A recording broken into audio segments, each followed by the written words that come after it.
దేవుని నామానికి వందనాలు.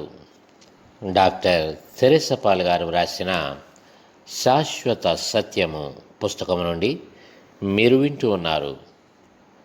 12వ ఉపమానము, క్షమించని దాసుల యొక్క ఉపమానము.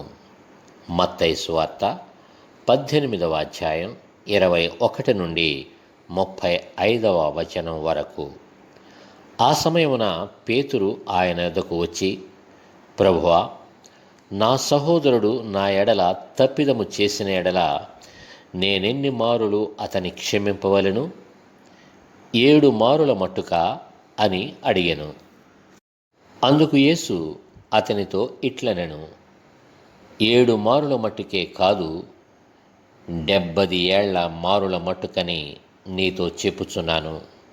కావున పరలోక రాజ్యము తన దాసుల యొద్ద లెక్క చూచుకొనగోరిన ఒక రాజును పోలియున్నది.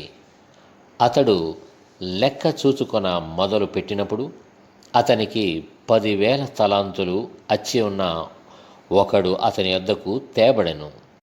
అప్పు తీర్చుటకు వాని యొద్ద ఏమీయూ లేనందున వాని యజమానుడు వానిని, వాని భార్యను, పిల్లలను, వానికి కలిగినది యావత్తును అమ్మి అప్పు తీర్చవలనని ఆజ్ఞాపించెను.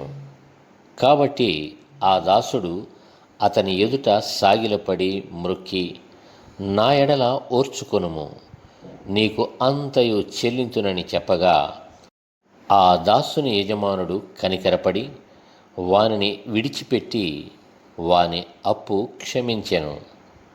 అయితే ఆ దాసుడు బయటకు వెళ్ళి తనకు 100 దేనారములు అచ్చి ఉన్న తన తోడి దాసులలో ఒకనిని చూచి వాని గొంతు పట్టుకొని, నీవు అచ్చి ఉన్నది చెల్లింపుమనెను.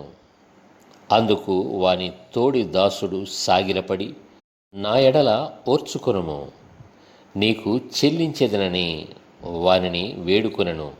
గాని వాడు ఒప్పుకొనక అచ్చియున్నది చెల్లించు వరకు వానిని చెరసాలలో వేయించెను. కాగా వాని తోడి దాసులు జరిగినది చూచి మిక్కిలి దుఃఖపడి వచ్చి జరిగినదంతయు తమ యజమానునికి వివరముగా తెలిపిరి. అప్పుడు వాని యజమానుడు వానిని పిలిపించి, చెడ్డదాసుడా, నీవు నన్ను వేడుకొంటివి గనుక నీ అప్పంతయు క్షమించి తిని, నేను నిన్ను కరుణించిన ప్రకారము నీవును నీ తోడి దాసుని కరుణింపవలసి ఉండెను గదా అని వానితో చెప్పెను. అందుచేత వాని యజమానుడు కోపపడి తనకు అచ్చియున్నదంతయు చెల్లించు వరకు బాధపరుచు వారికి వానిని అప్పగించెను. మీలో ప్రతివాడును తన సహోదరుని హృదయపూర్వకముగా క్షమింపని ఎడల నా పరలోకపు తండ్రియు ఆ ప్రకారమే మీ ఎడల చేయును అనెను.